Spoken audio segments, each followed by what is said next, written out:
आज बाढ़ थाना कांड संख्या 9823 के अप्राथमिकी अभियुक्त करमवीर सिंह यादव उर्फ लल्लू मुखिया के घर पर बाढ़ पुलिस के द्वारा विधिवत इश्तिहार का तामीला किया गया है, जो माननीय न्यायालय से निर्गत था।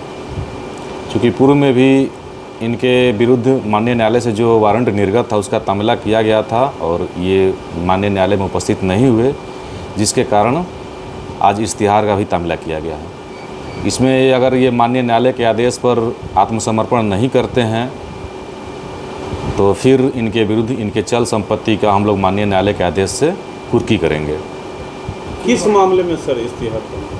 ये बाढ़ थाना कांड संख्या 9823 हत्या का केस है, जो बिंद के ही रहने वाले दो भाइयों के बीच ज़मीनी विवाद थी, जिसमें पंचायती के लिए इनके पेट्रोल पंप पर बुलाया गया था और उसमें मृतक उस पंचायती को नहीं माने। ये उनका कहना था कि ये मेरा पैतृक संपत्ति है, हम इसको छोड़ेंगे नहीं, जिस पे उनको यहाँ डराया धमकाया गया था और यहाँ से चले गए थे। बाद में जब अपनी बेटी का परीक्षा दिलाने के NS कॉलेज आए थे तो परीक्षा दिला के जाने के क्रम में ही इनको रास्ते में रोक करके गोली मार दी गई थी। क्या सर पुलिस को इश्तिहार छिपवाने के दौरान कुछ विरोध का भी सामना करना पड़ा? जी नहीं, ऐसा कुछ नहीं है, विधिवत तामीला किया गया है, कहीं से कोई दिक्कत नहीं। सर वो लोग बता रहे हैं कि बंटवारा हो गया है, हम लोग का घर कार्यालय है लोहिया जनता दल का। लेकिन इस सब चीज़ों की हम लोग की जानकारी नहीं है, चूँकि उनका वो आवास है, कार्यालय भी है, तो हम लोगों ने विधिवत वहाँ तामीला किया है इश्तिहार का। अगर वो बंटवारा हुआ तो माननीय न्यायालय में इस चीज़ की वो अपनी अर्जी देंगे। सर वो राजनीतिक आरोप की भी बात कर रहे हैं? नहीं, ऐसा हम लोग के पास नहीं है। ये हमारा अनुसंधान में ऐसी सब चीज़ें आई हुई हैं और अनुसंधान के क्रम में ही ये सारी प्रक्रिया की जा रही है। चलिए, इस कार्रवाई पर क्या कहना चाहेंगे आज? ये पुलिस की एक तरफा कार्रवाई है। हमारे नेता आदरणीय करमवीर सिंह यादव लल्लू मुखिया का घर है कि नहीं, इनको बाढ़ CO से पता करना चाहिए था, पहली बात। दूसरी बात, हमारे नेता कोई भागे नहीं है, हमारे नेता न्यायालय की शरण में है। आप सब जानते हैं हाई कोर्ट में लगा हुआ मैटर है, हाई कोर्ट में उनका हस्ताक्षर मौजूद है और वो कोई इधर उधर नहीं गए हैं। तो ये पुलिस अब मनचाहा तरीका से काम कर रही है और उसका अंदेशा हम पहले ही जाहिर कर रहे हैं।